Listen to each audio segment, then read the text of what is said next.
I don't know about you, but I'm someone who really values being fully immersed in something, whether I'm like watching a movie with the right lighting, or playing a video game with the headphones on, or reading a book.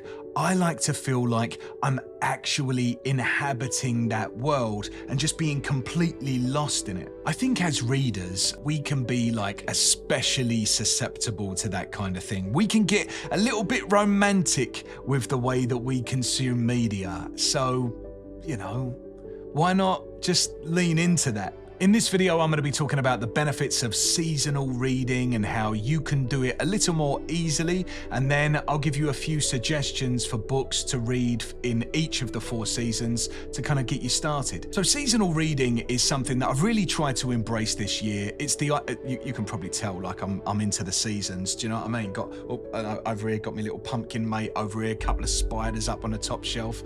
I had to have a meeting the other day, like a Zoom call with a client, and they said, "Oh, what's all that stuff you've got in the background?" This is with my full-time job, and I said, "Oh yeah, my kids wanted to decorate for Halloween and everything. By the way, I don't have any kids. All right, back to what we're talking about. So yeah, seasonal reading is the idea that you plan your reading based on your surroundings. So we're talking about like the weather, the festivities that might be happening at that time of year, the tastes that you're experiencing that might be reflected in the literature that you're consuming as well. That happens quite a lot, more often than you'd think. It's really just a way of fully immersing yourself in the book that you're reading, so that everything that's happening in here is happening out there as well. It's a way of taking yourself and inserting yourself in the story. I'll give you a good example. I remember reading Frankenstein last October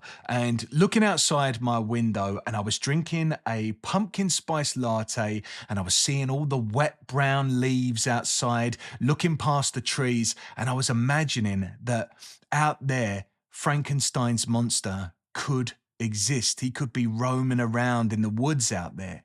Now, Frankenstein currently is one of my top 5 books of all time, and I do wonder if I had read Frankenstein on a beach, for example, in July, would the story have resonated with me in the same way? Would I have had an identical experience of that book, and would it be one of my top 5 books of all time? Probably not, I think, is the honest answer. It's the same book, but it's just a completely different experience. In the same way, when I went back to home to visit London last Christmas, I had a copy of A Christmas Carol, and I was sitting in a cafe and all the lights were outside. There were carolers outside as well in Covent Garden, and I was drinking mulled wine, and my fingers were still a little bit numb from the cold outside as I was flipping through the pages. And that, for me, is just like such a kind of like a core memory in my reading life. That's something where when I think about what do I love about reading, that's something which comes to the forefront of my mind. There's actually some psychology behind seasonal reading and its benefits as well. There's this concept called the biophilia hypothesis, which suggests that humans have this innate connection to nature and its cycles. And this kind of natural clock that's inside of us is keeping time with nature. And it's one of the reasons that when we reach for certain books, it can just feel right. So during the kind of like the bright and energetic days of summer, it feels more natural for us to maybe reach for an adventure novel or a light-hearted romance that kind of reflects that upbeat and optimistic feeling. And then when autumn comes around and all the clocks roll back with its kind of like cozy, reflective atmosphere, we might find ourselves drawn to deeper, more mysterious books. One of the potential downsides, I would say, of embracing seasonal reading is that it does involve a little bit of forward planning. So if you're someone that just likes to be completely spontaneous, you don't like any plan, you just want to pick up a book and start enjoying it, then this might not be for you. But I'll say as well, it doesn't mean that you have to give up with all spontaneity. Creating a seasonal reading list ahead of time actually, in my opinion and in my experience, helps you gather books that match the themes and the moods of the upcoming season. And it can be a lot of fun as well. You might enjoy researching titles and browsing recommendations or keeping an eye on new releases that kind of fit that seasonal vibe.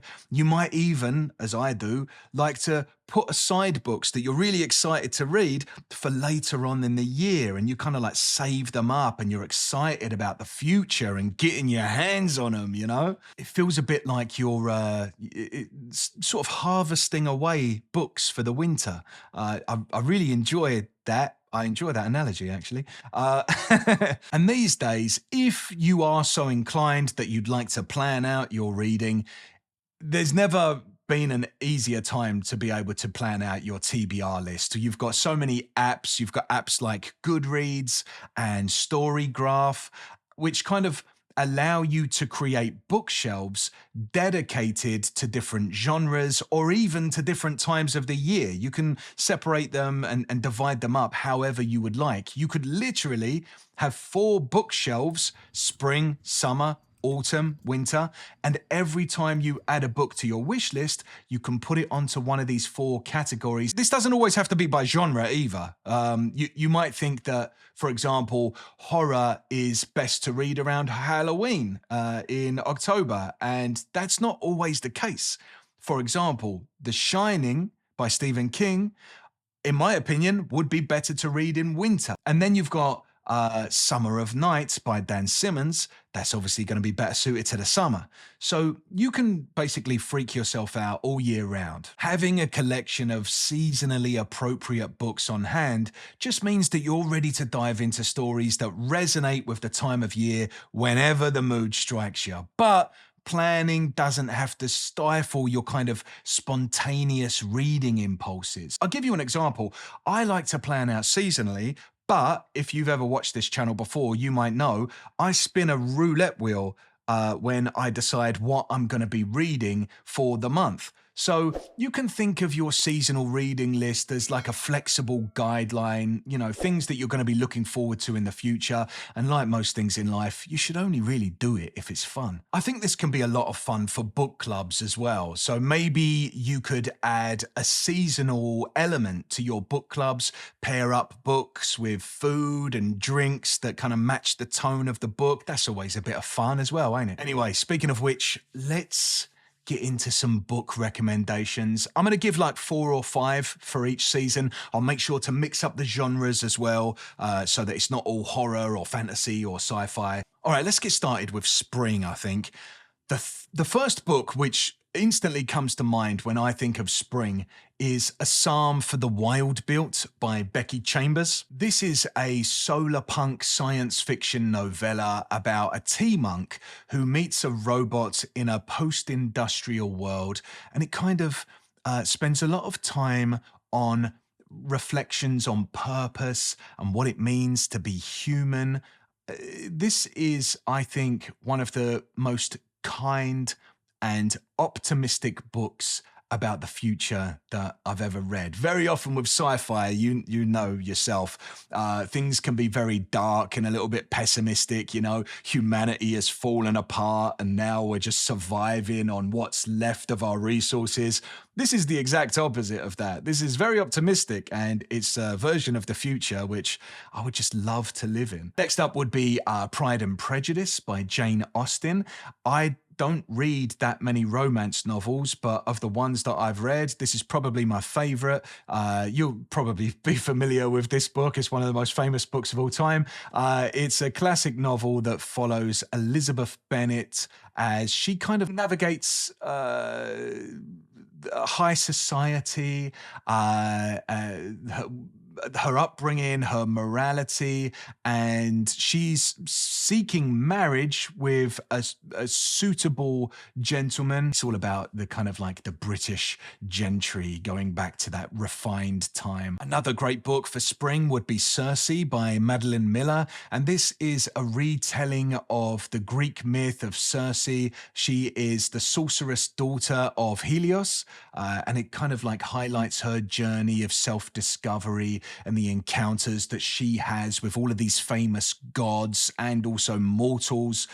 You're going to meet all of the characters from Greek mythology. I think it's a lot of fun to meet all of these old characters that we might know from Greek mythology, whether that be movies or books that we've read in the past, and just getting to meet them and see them in a different light through the eyes of Circe. That book was a lot of fun. I enjoyed that a lot. Another romance, actually. I suppose spring is good for romance, is the conclusion that I'm arriving at. Normal People by Sally Rooney. This is a contemporary story about a kind of like complex relationship between two Irish students, Marianne and Connell, as they kind of move in and out of each other's lives from high school through to college. They go to Trinity College, which I visited recently, and that was cool. You know what I mean? Just being in this setting where a book that I really enjoyed was set. That was a lot of fun seeing it up close. I think that this is, as far as romance goes, whereas Pride and Prejudice is this kind of like idealized idea of romance, I think this, for me, is a much more realistic kind of romance. All right, let's move on to recommendations for summer. I think a great book, one of my favorite books to read in the summertime, would be Lonesome Dove by Larry McMurtry. Like I said, this is one of my favorite books of all time. It's an epic Western novel about two Texas Rangers that drive cattle across the American frontier from Texas to Montana. Just a beautiful book. Fascinating characters, so immersive, the way that Larry McMurtry tells the story. I can't recommend it highly enough. And by the way, that comes from me, someone who is just not really that interested in the Western genre, whether that comes to books or movies. It's, I'm not some big John Wayne guy or Clint Eastwood. That's not really for me. But this book, this just changed my perspective on the Western genre as a whole. Another book, which would be just a fantastic summer read, is Call Me By Your Name by Andre Aciman. This is a coming-of-age tale set in Italy where a summer romance blossoms between a 17-year-old boy and his father's graduate student, and it kind of delves into themes of passion and self-discovery. By the way, I think that is the last romance on the list. I'm just realizing now, this is very romance heavy, but this is what I'm saying. We're in the romantic period, right? Things haven't got dark yet. We're in the spring and the summertime. Another book which is just perfect for summer is Of Mice and Men by John Steinbeck. This is a very short novella about two displaced ranch workers, George and Lenny, who have this dream of owning their own land during the Great Depression. But they face these kind of really challenging obstacles. And I think it's a great look at a very specific time in American history where people were struggling with class and trying to make their own way, but there was still room for opportunity if you were able to make the right connections and save up enough money. This is the time when people really believed in the American dream and really believed that it was the land of opportunity. A great horror book to read in the summertime, I think, would be It by Stephen King. And most people know this book, I would say. It's a horror novel centered on a group of friends in the town of Derry who confront this kind of shape-shifting entity that often appears as a clown that terrorizes children, and it kind of feeds off of their fear. This is I would say, a pretty scary book, one of Stephen King's scariest book, but even scarier than that, in my opinion, as far as Stephen King goes, is The Shining. This is, I think, the perfect horror book to read in the winter time. So we're moving into winter now. This is a story of the Torrance family who become caretakers of the Overlook Hotel in the Colorado Rockies, where this supernatural force starts to possess the father. And after a kind of blizzard rolls in, the family are unable to escape from the Overlook Hotel, and they're stuck in there together with something that is unsavory. Another great book that would just be fantastic to read in the winter. And this is a book which, in my opinion, flies under the radar of too many people. It was one of my favorite books that I read a couple of years ago, and that is City of Thieves by David Benioff. This is set during the siege of Leningrad in World War II, and it follows two young men as this is kind of an unusual synopsis, but they're kind of in the middle of this battleground, right? And they're tasked with finding a dozen eggs for a Soviet colonel's daughter's, I think it's her wedding cake. It could be her birthday cake, but basically it's for a cake for his daughter. And he assigns it to these two men who have been a little bit naughty, maybe been on the wrong side of the law in the middle of the siege. And he says, listen, if you can find a dozen eggs, all's forgiven. If not, boom, boom. And so they have to go off and find a dozen eggs in the middle of a war zone. It's very dark. There's some parts where you're just thinking, wow, I mean, it's historical fiction, but you do wonder how much of this was happening at the time, you know? They're just traveling together across the worst terrain you can imagine. Really enjoyed it. Next great book for winter would be The Hunting Party by Lucy Foley. This is a thriller, very suspenseful, where a group of friends gather at a remote lodge in the Scottish Highlands for New Year's Eve, and one of them turns up dead. They don't know who did this, very Agatha Christie-esque, I would say, and just the perfect for like a cozy murder winter read. This next one I think will be a favorite for a lot of people. It's The Great Alone by Kristen Hanna, and this is a novel about a family seeking a new beginning in the Alaskan wilderness, where they confront the kind of like unforgiving environment and their father's increasingly unstable behavior. Now, I know what you're thinking. You're thinking to yourself, hang on a minute, didn't you just skip a season? Didn't you just skip over autumn? Actually, I didn't, all right? I made a full video all about the autumn reads that I think are perfect for rainy days. And if you'd like to see that video, I'll go into a bit more detail about the books that are perfect for autumn. If you'd like to see that, you can click up here. Thanks so much for watching this video. I really appreciate it. I hope you enjoyed it, and happy reading.